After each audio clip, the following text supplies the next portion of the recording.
ഓണം അഭിമാനത്തോടു കൂടി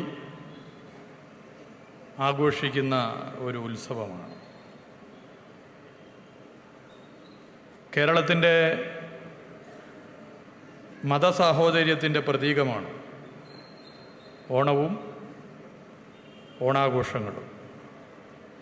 ഞാനതിൻ്റെ മറ്റ് വശങ്ങളിലേക്ക് ഇതുപോലെ ഒരു പരിപാടിയിൽ കൂടുതൽ സംസാരിക്കാൻ ഉദ്ദേശിക്കുന്നില്ല.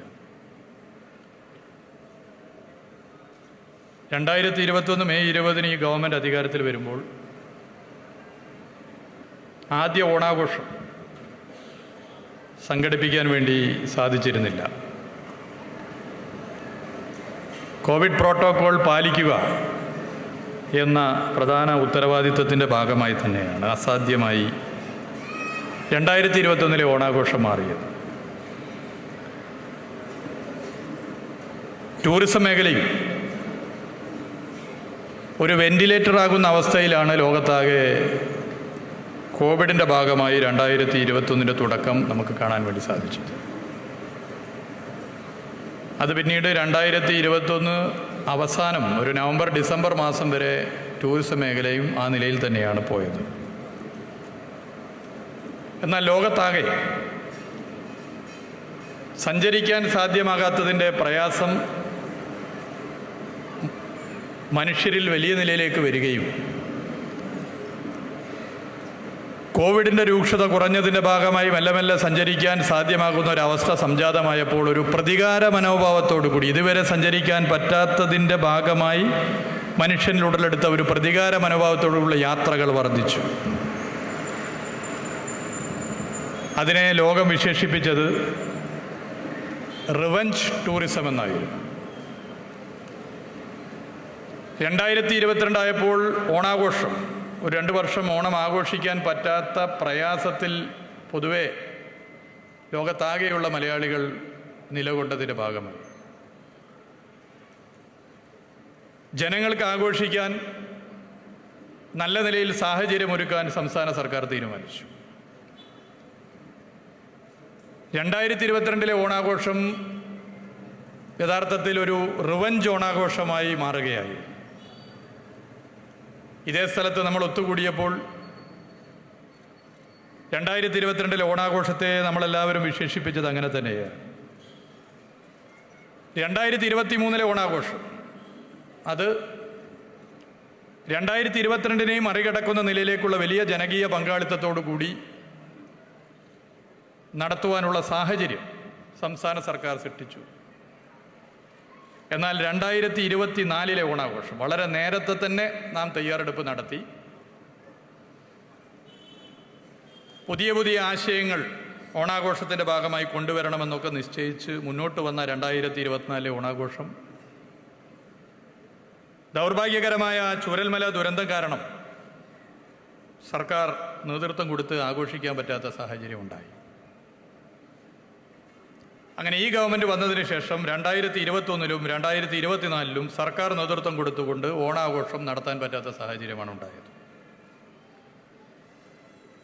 ഈ ഗവൺമെൻറ് വന്ന തുടക്കത്തിലേ പറഞ്ഞിരുന്നു ഓണാഘോഷത്തെ ലോകത്താകെയുള്ളവർക്ക് കേരളത്തിലെ ജനങ്ങളുടെ ആതിഥേയ മര്യാദയും മതസാഹോദര്യത്തിൻ്റെ പ്രതീകമായ ഓണാഘോഷത്തിൻ്റെ ആശയപ്രചരണവും നടത്താൻ സാധ്യമാകുന്ന നിലയിലേക്ക് വിദേശ രാജ്യങ്ങളിൽ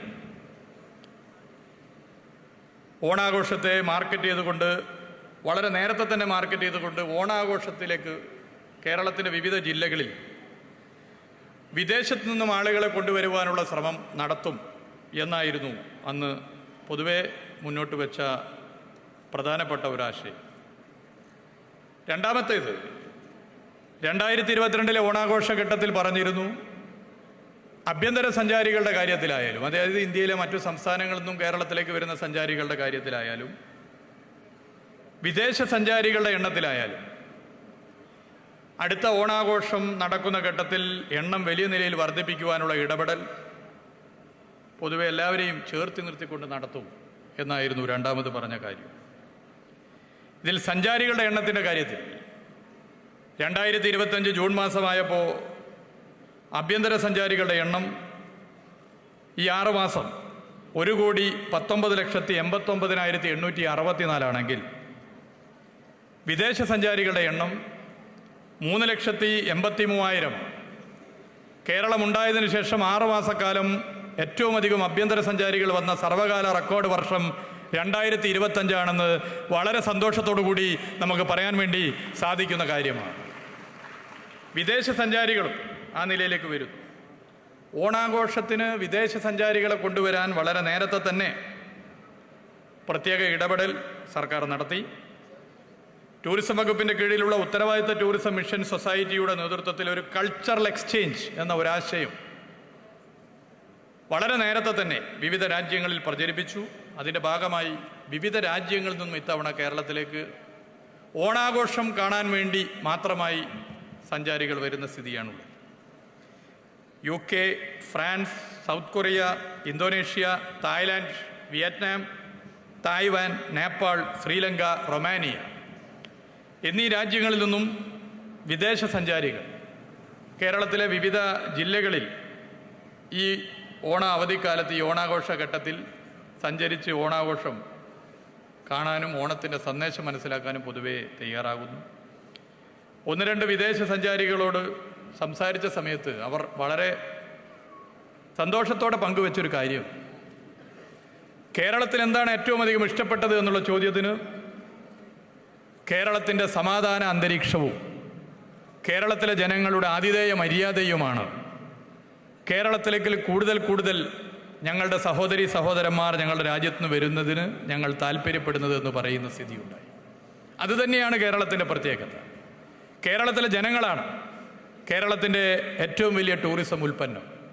ആ നിലയിൽ അടുത്ത ഓണാഘോഷം 2026 ഓണാഘോഷം കൂടുതൽ വിദേശ ആഭ്യന്തര സഞ്ചാരികളെ കൂടി കേരളത്തിലേക്ക് കൊണ്ടുവരുവാനും ഓണത്തിൻ്റെ സന്ദേശവും കേരളത്തിൻ്റെ മനോഹരമായ പ്രകൃതി രമണീയമായ ഇടങ്ങളെ പരിചയപ്പെടുത്താനും ഒക്കെ സാധ്യമാകുന്ന നിലയിലേക്ക് നമുക്ക് ഈ കാലത്തെ മാറ്റാം.